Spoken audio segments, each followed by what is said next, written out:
Morning YouTubers.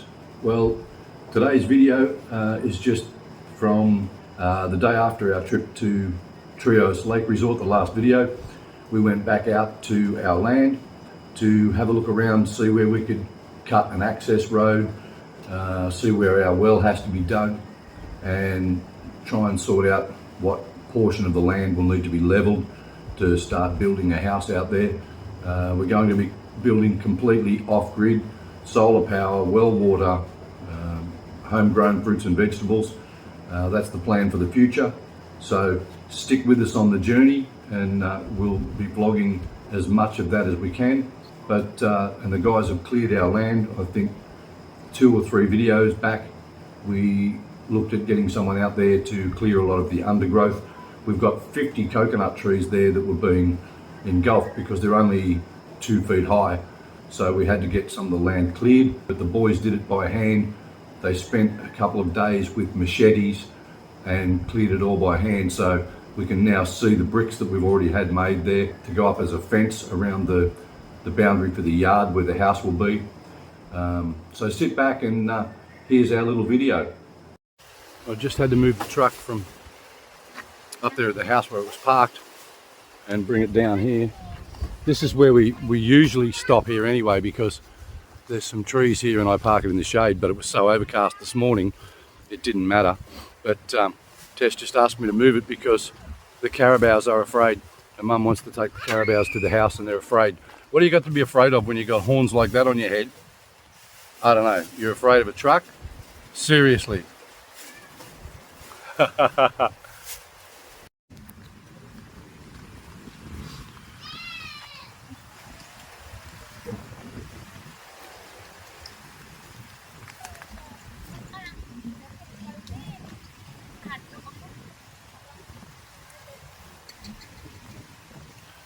I'm feeling a bit thirsty now too.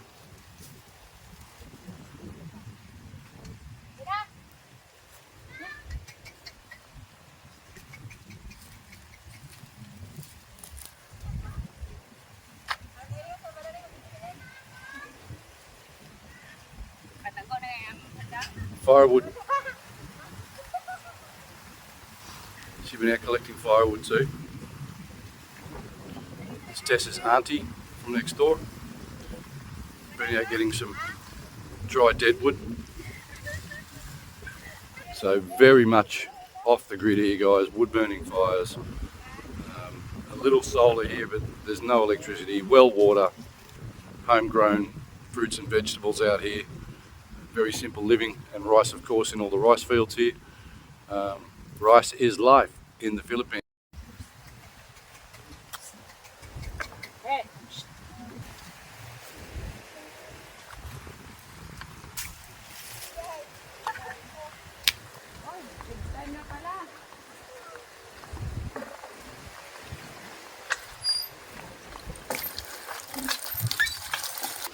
Tess tells me not to get close. Then she says to me, "Can you untie the rope off there?" How can I not be close? Don't get close, but untie the rope and hold on to the rope. Okay. Right, so they've both been watered now.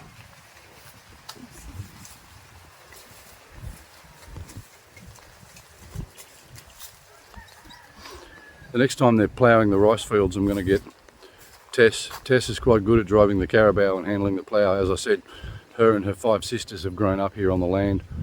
Her dad had no sons, so he had to teach his daughters how to work the land. So they all are experienced at handling the carabaos and the ploughs. And this bamboo here, which is really good sized bamboo, and that's come from the river close by here. So as I said, you use what you can get. That's going to be used on Tess's sister's house here, because as you guys know, it's still under construction. They're still building, so they've started to put a front wall up here now. That wasn't here last time we were here. There was no bricks there at all. That was just all open. Got their kitchen section there now. So it's coming along, and they'll no doubt use that bamboo. Tess, I was opening the camera up and I wasn't watching where I was walking, and Tess just said, "Babe, watch your head." and I just almost walked into this barbed wire. As I said, I have to duck under many things here. Electrical wires, barbed wire, fences, umbrellas, shop stalls, shop roofs, stall roofs on the side of the road. They're all so low, they're down here somewhere, they're built for Asians.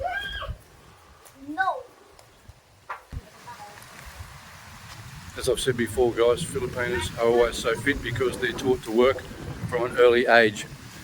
So Auntie Jel has been to the well, filling up bottles of water to carry all the way back here to the house from the well down there just next to the truck.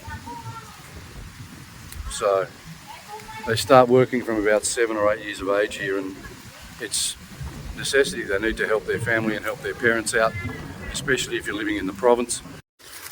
And I've mentioned to Tess before, we need to get onto this. This is her mum and dad's well, and we really need to get some rendering done in there, get some new hollow blocks put around the outside, build it back up to a decent height, and maybe get a small solar pump, because as you know there's no electricity out here, so put a small solar pump there to pump the water up and up to the house, because it's not a huge uphill incline, so I'm sure a small solar pump would be sufficient to pump some water up to the house, over to the kitchen there, so Tess's mum has water on tap rather than have to continue to come out here, bucket it out of the well into containers and then carry those containers by hand into the house.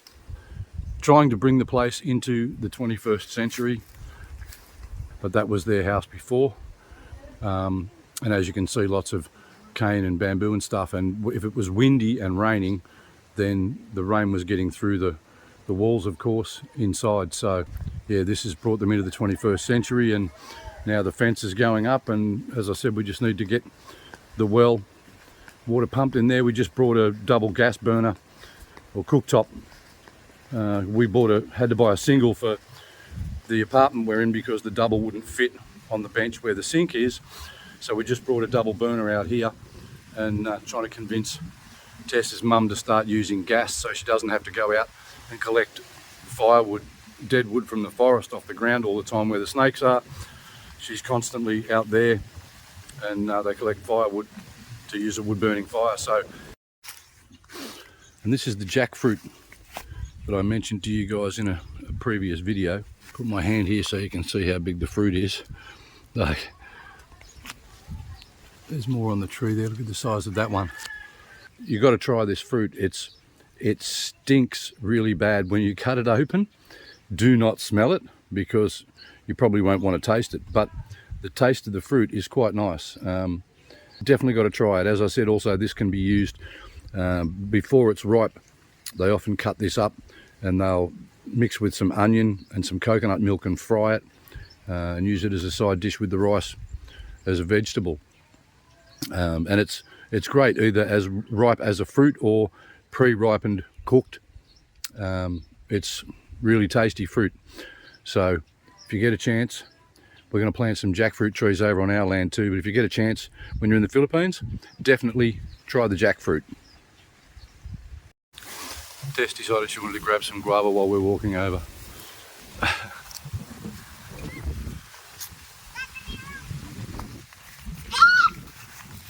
I can see the piles of bricks from here, so they definitely have made a big difference, a huge difference clearing the land. I'll try and zoom.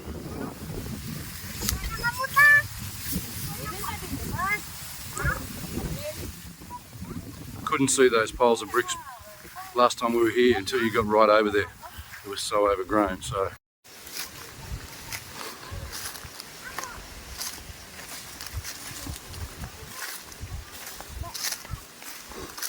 huge difference. Couldn't walk through here before at all. We had to go around that way over there, around that big tree there, because this was all so overgrown. You can see right through here now. You guys that saw the other video will remember that you could not see any of this before. So the plan is to clear a few of these trees and build down here at the bottom of the hill and make this the backyard where where these bigger trees are here. So we have plenty of shade. You see the piles of bricks here now for the fence.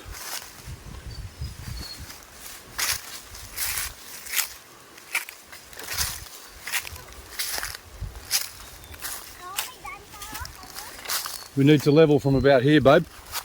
Where this is not too bad, it's fairly level here, but if we, yeah, so that's where Lolo's house used to be, is pretty much where we're going to be, the same. We level this from here down, from here back down that way, make sure it's all level. We don't have a well yet, but we have a well site. It's actually further up the hill than I thought. But the good thing is it's all downhill from there, right? So yes, gravity sucks, but it can help when you want some flowing water, especially if you want it to irrigate the garden as well. So where did he put the mark for the well, babe? We've lost it. It got cut down with all the, yeah, but Papa knows when the boys slashed.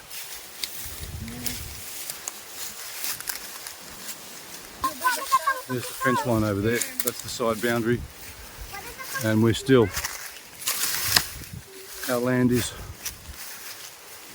through the trees there, goes up to the top of the hill up here, and then out, you can't see from here, but where our coconut trees are planted out there, runs back down, the boundary runs back down there, and then encompasses 8 rice fields and back across to the side boundary. It's approximately it's just over 2.5 hectares. So it's just over, we bought 2.5 hectares plus the allotment that Tess's dad gave her for a house. So it's around 6.5 acres of land in the imperial measurement.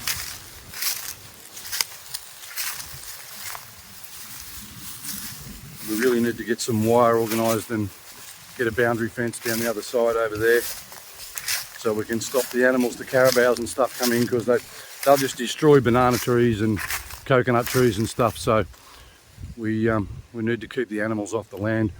Then we can get this section here leveled, and then get the wall built. That's the first thing we're going to do, is put the fence up, which will be hollow blocks. And then at this stage we might just put some sort of a shed down the back there, so we can get out of the city, stop paying rent, and live in the shed here and save some extra cash while we get a house built here out in the province at the bottom of the Bukid, the mountain. So peaceful out here, as long as you're not being chased around by a yellow cobra snake.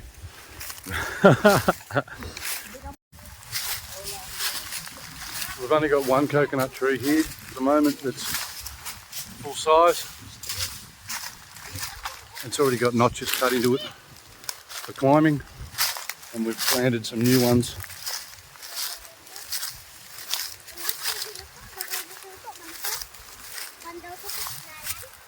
Difficult to see on the video, I know, but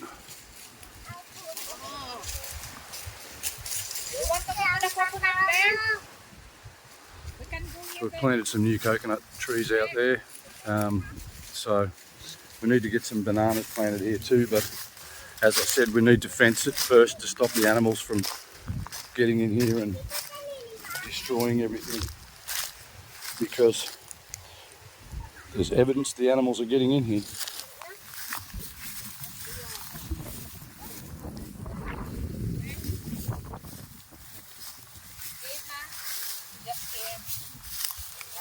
Yeah, well this is where I was talking about a road through here, at the bottom of the coconuts here. But this is Putting a road through here. rice field there. Okay, they haven't been used for a long time here because of the weather, but this was rice fields. Here, here, here, all the way over to where the current rice fields are, and all over there was rice fields. So 1, 2, 3, 4, 5, 6, 7, 8, 9, 10, yeah, 11. We've got 10 or 11 that are already tiered and laid out. So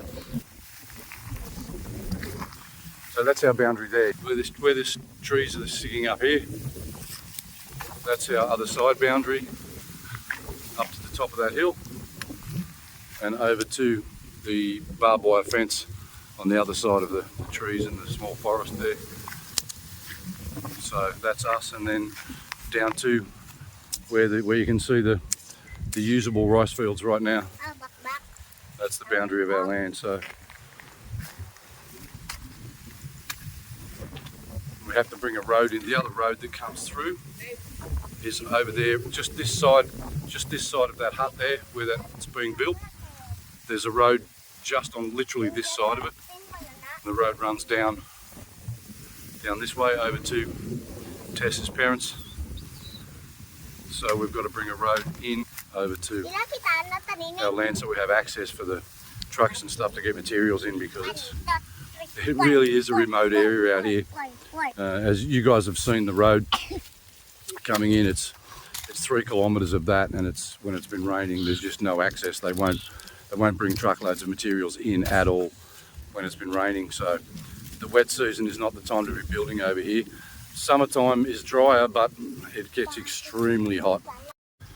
So the idea is to put a road, there's coconuts there and here and there, and then over the other side there's coconuts there and all over there, but there's a gap. The old rice field is right here, right through the centre. So the plan is, from that post there, put a gate, run the road straight across to the old road out there, and we can just run a road directly through the centre here in this gap, and it'll be lined with coconut palms either side of the road then, and straight across to where the backyard is going to be. So and then we can put a gate right there, drive in directly into the backyard. Yeah, so once the coconuts have all grown, this can still be used as rice field here, and these 3 or 4 here tiered down the hill. It's not much of a hill, but the water will go from one rice field to the other, so we could probably use 8 rice fields here and do without the other 2 or 3 where I want to put the road through. You can't see it very well because there's still a lot of long grass in these sections, but there's actually 50 coconut trees planted here on our land. So when they grow to full size, they will also keep the undergrowth down because it'll be all very shaded. They'll provide lots and lots of fruit when there's 50 coconut trees here. Lots of buko juice and coconut milk and coconut flesh. So it's looking good. The boys have cleared that land off pretty good. So yeah, putting a road through is going to be a bit of a problem. So here's Pung with the carabaos. Yeah, as I was saying, it's difficult. Tess's uncle has a tractor with a front end loader and a backhoe, and we saw him in town last night and asked him if he has a scraper blade for the back. We need to get his tractor, get the scraper on the back, and get out here, and we need to cut between the coconuts on the old rice field that's been burned off over to where we want to build, because we can't get any materials delivered out here. If we can just cut an access road in there, then so much easier for the trucks to be able to, if it's not raining and muddy, so much easier for the trucks to be able to just drive in, back up and unload any materials there that we need for building. So at this stage we need to get the well dug also, because the concreters can't, or the bricklayers can't lay bricks without cement, and we can't make cement without water, of course. So we can get some more bricks made to do the fence around the yard where the house is going to be. That's the first thing I want to do, is get a fence up and get a gate on it, so that everything's locked up in there. So when we've got building materials and stuff there, it's completely locked up, because it is so remote out here. But it's funds at the moment that will stop us from getting everything finished. So we need you guys to subscribe to my channel and get us monetized, so we can start earning some money from YouTube, which hopefully will help build our house over there so I can continue living here in the Philippines. So we weren't going to stay long, but Tess decided she was going to have lunch. It's 11:35 now, so she's had early lunch. Got to feed Kyle before we go. Di na, kaya nakakaya ka na.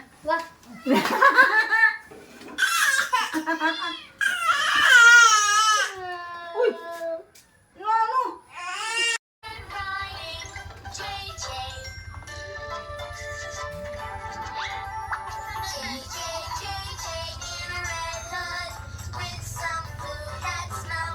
Lunch for the boy, then back on the road and back to the city. Okay, finally ready to go. We've got 2 more passengers to come back to the city this time, so the girls are coming with us. Bye!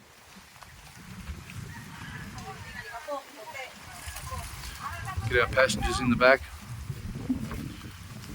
Good safety regulations here, of course, in the Philippines. No seatbelts required, So that's our land in the province and our plans for the future. Building completely off grid. So hope you guys will stay with us for that journey. We are getting prepared today to do a flying trip back there to the province early tomorrow morning because the road is going to be cut, the access road. We have to sort out getting the ground leveled there, so it's game on. It's just going to be a slow, long build because of funds basically. So again guys, please, if you haven't already subscribed, hit that subscribe button please right now in the corner and help us grow the channel to monetization, because every cent we get will help go towards building our house and keeping me here in the Philippines. As soon as we get back from the province on the day after tomorrow, we've then got to get up early at 4 a.m. and jump a ferry to travel across to Pilar and then taxi to Legazpi City, where I need to go to the Bureau of Immigration. And the volcano over there, I believe, is acting up a little now, so we might see if we can get some footage of that while we're there for you guys. And don't forget guys, if you are interested in finding yourself a gorgeous Filipina, then please check my links down below to Christian Filipina, the #1 dating site here for finding a Filipina. There's lots of online dating sites and I've tried a few, but Christian Filipina do their utmost to keep the fakes off the site. They are constantly working at that. As I've said before, they have consultants that will contact you and help guide you to finding the Filipina that you're searching for. And you can set up, if you click the link down below, you can go to the website and set up a free profile there to browse thousands of Filipinas online. And then if you choose to set up a paid membership, you will be indirectly supporting us to help build our house. So please click the links below and do that. Also, if you'd like to help us monetarily, support us building our house and buying some more video equipment to do our videos there, you can donate through PayPal me. The links are also in the description below. Again, thank you to everyone who has already subscribed. Thank you to the people who are watching our videos and growing our channel. We really do appreciate it. Without you guys, there would be no channel here. So you're the reason. You are the reason. No, I won't start singing now, guys. Anyway, thank you very much for everything. And from an Australian in the Philippines, peace out.